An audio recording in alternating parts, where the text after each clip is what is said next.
দর্শক, ঢাকা বিশ্ববিদ্যালয়ের GS M Farhad তার নিজ গ্রাম চট্টগ্রামের লোহাগাড়ায় কিন্তু এই মুহূর্তে জামায়াতের আমির তিনি বন্যা দুর্গতদের খোঁজখবর নিচ্ছেন। সেই মুহূর্তে কিন্তু জামায়াতের আমিরকে হাত ধরে তার নিজ গ্রামের বন্যা দুর্গতদের পাশে নিয়ে যাচ্ছেন এস এম ফরহাদ। সেই চিত্রই দেখাচ্ছি চট্টগ্রামের লোহাগড়া থেকে।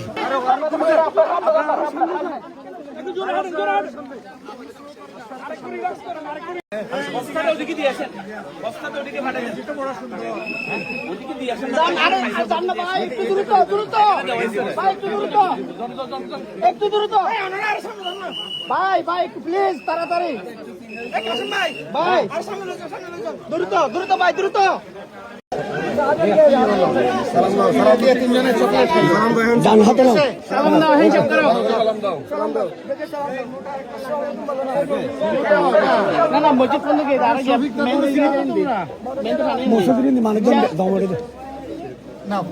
আমাদের দাদু ডাক্তার শফিক আপনার জন্য দোয়া রইল। আব্দুল্লাহ আহনাফ মাশাআল্লাহ তুমি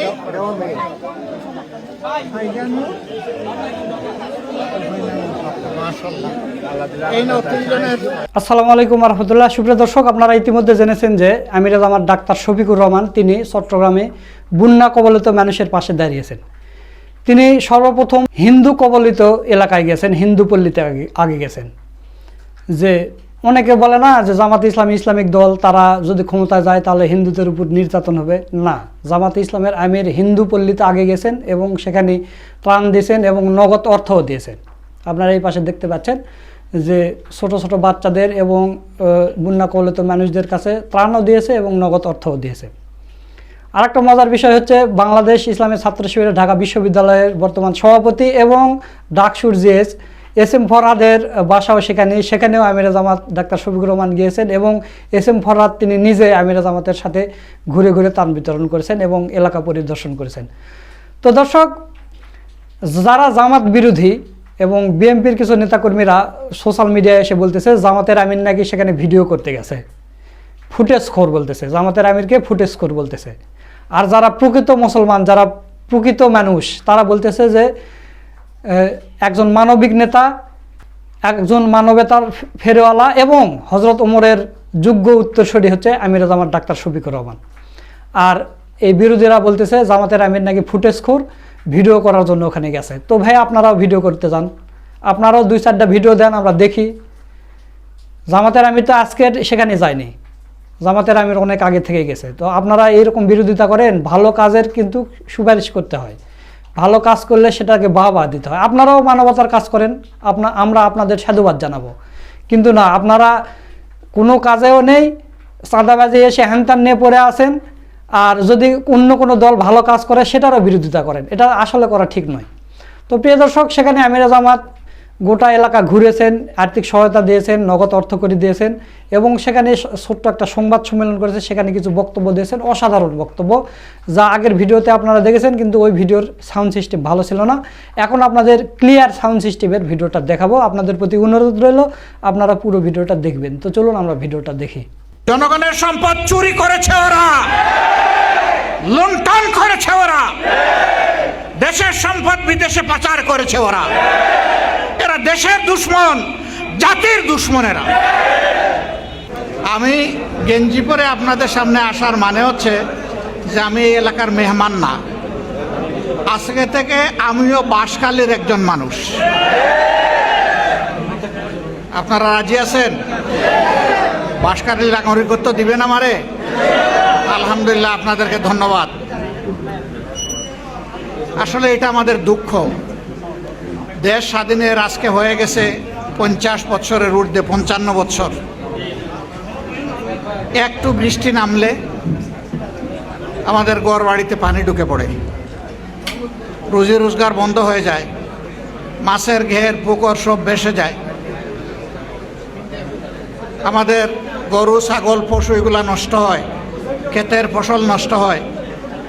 এক একটা বন্যা মানে বাংলাদেশের এক একটা দুঃখ। আর কিছু এলাকায় প্রায় প্রতি বছরই এটা লেগে আছে, এর কোনো সমাধান নাই। কেন থাকবে না? সমস্যা যেখানে সমাধানও আছে সেখানে। যদি সত্যিকার অর্থে দায়িত্বশীল দেশপ্রেমিক কোনো সরকার দেশ চালায়, তাহলে কোনো সমস্যাই দীর্ঘস্থায়ী হওয়ার কথা নয়। কিন্তু আমাদের তো বছরের পর বছর লেগেই আছে। তার মানে কি? তার মানে হলো যারা দেশ পরিচালনায় গিয়েছিলেন তারা জনগণের কথা চিন্তা না করে নিজেদের কথা চিন্তা করেছেন। জনগণের সম্পদ চুরি করেছে ওরা, লুণ্ঠন করেছে ওরা, দেশের সম্পদ বিদেশে পাচার করেছে ওরা। এরা দেশের দুশ্মন, জাতির দুশ্মনেরা। এরা কারা? গ্রাম থেকে শুরু করে সচিবালয় পর্যন্ত যারা বসে আছে, গ্রামের মেম্বার থেকে শুরু করে যারা পার্লামেন্ট মেম্বার হয়েছে, মন্ত্রী হয়েছে, যুগে যুগে প্রধানমন্ত্রী হয়েছে, তাদের সবাইকে আমি খারাপ বলছি না, কিন্তু তাদের মধ্যে বেশ বড় সংখ্যক ডাকাত ছিল।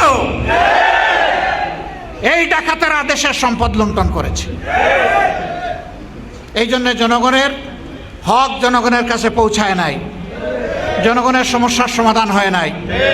আমরা ঘোষণা করেছি আমাদের যুদ্ধ সব ধরনের দুর্নীতির বিরুদ্ধে, আমাদের যুদ্ধ সব ধরনের চাঁদাবাজির বিরুদ্ধে, আমাদের যুদ্ধ সব ধরনের লুণ্ঠনের বিরুদ্ধে। সম্মানিত ভাইয়েরা এবং আমার বোনেরা, আমরা একটা সংগঠন, পার্লামেন্টে আমরা বিরোধী দল, অসুবিধা নেই। এই দেশ শুধু সরকারি দলের না, এই দেশ 18 কোটি মানুষের দেশ। বিভিন্ন আসন থেকে 90টি আসন থেকে জনগণ আমাদেরকে সংসদের ভিতরে দিয়েছে। সেখানে বসে বসে আঙ্গুল চুষার জন্য আমাদেরকে পাঠায় নাই, আমাদেরকে পাঠিয়েছে জনগণের পক্ষে কথা বলার জন্য। যেখানেই জনগণের দুর্ভোগ, যেখানেই সমস্যা, আমরা গর্জন করে উঠব, আমরা গর্জন করেই যাব। হ্যাঁ, সরকার যদি কোনো ভালো কাজ করে তাতেও সমর্থন দেব, কিন্তু দেশের মানুষের ক্ষতি হবে আর বসে বসে চুপ করে থাকবো, এটা হবে না। আমি আজকে 2টি উপজেলা এ পর্যন্ত যাওয়ার সুযোগ পেয়েছি, তা উপজেলার একটা অংশ, সব জায়গায় তো আর আমি যেতে পারিনি। আমি যেটুকু দেখলাম, মানুষ দারুণ কষ্টে আছে, এবং তুলনামূলকভাবে বাঁশখালীর লোকেরাই বেশি কষ্টে আছে।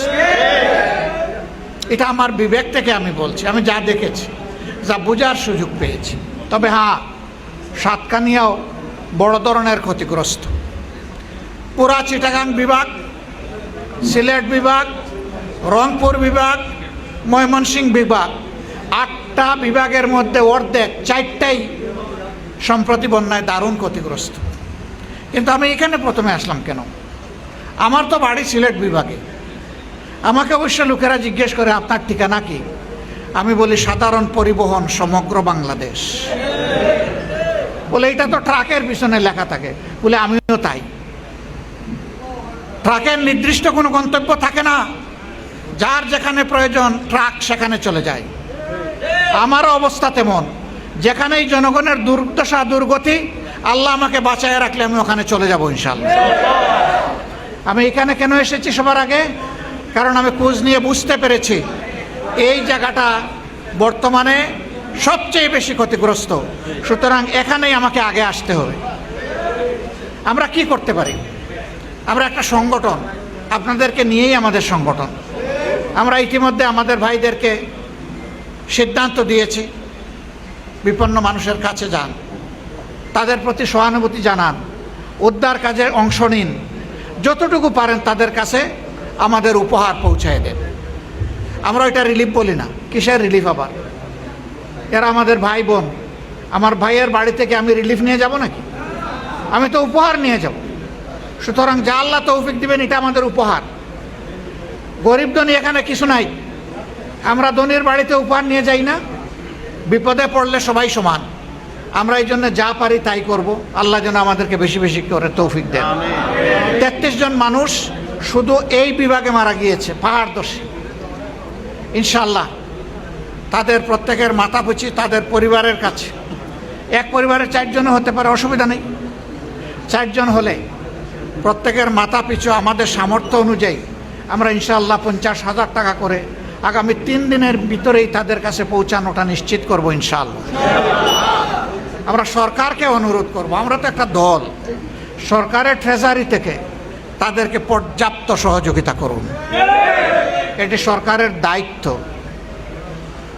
আমাদের এটা সুযোগ আর সরকারের এটা দায়িত্ব।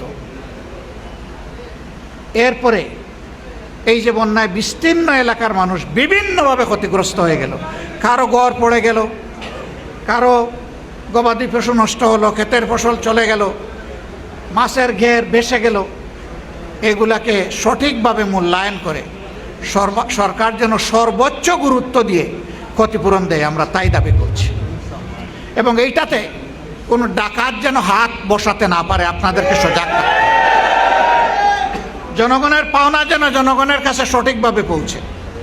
আপনারা সজাগ থাকলে পৌঁছবে, আর আপনারা সজাগ না থাকলে কিন্তু ডাকাতরা মেরে খেয়ে দেবে। খেয়াল রাখতে হবে। আপনারা খেয়াল রাখতে পারবেন?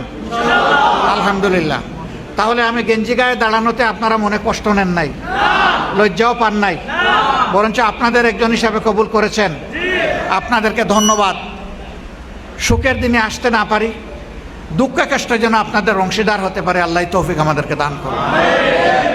আল্লাহ আপনাদেরকে ধৈর্য ধরার শক্তি দিন।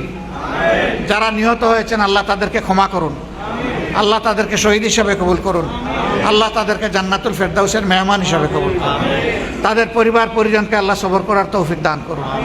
আল্লাহ এলাকার উপর রহম করুন, শান্তির ফয়সালা নাজিল করুন। আপনাদের সকলের উপরে আল্লাহ তাআলা তার বরকতের ফয়সালা দান করুন। যারা এসেছেন আমাদের এই কথাগুলো তার সাথে আমাদের সালাম আপামর জনগণের কাছে মেহরবানি করে পৌঁছে দেবেন। অন্য ধর্মের যারা এসেছেন। সুপ্রিয় দর্শক, আপনারা ভিডিওটা দেখলেন। তো সারা বাংলাদেশের যতগুলো জাতীয় গণমাধ্যম আছে সবগুলো গণমাধ্যম নিউজ করতেছে, সেখানে অন্যান্য দলের কেউ নেই। আমিরা জামাত হাইলাইট হয়ে যাচ্ছে, এটা তাদের মানে শরীরে জলম ধরে গেছে।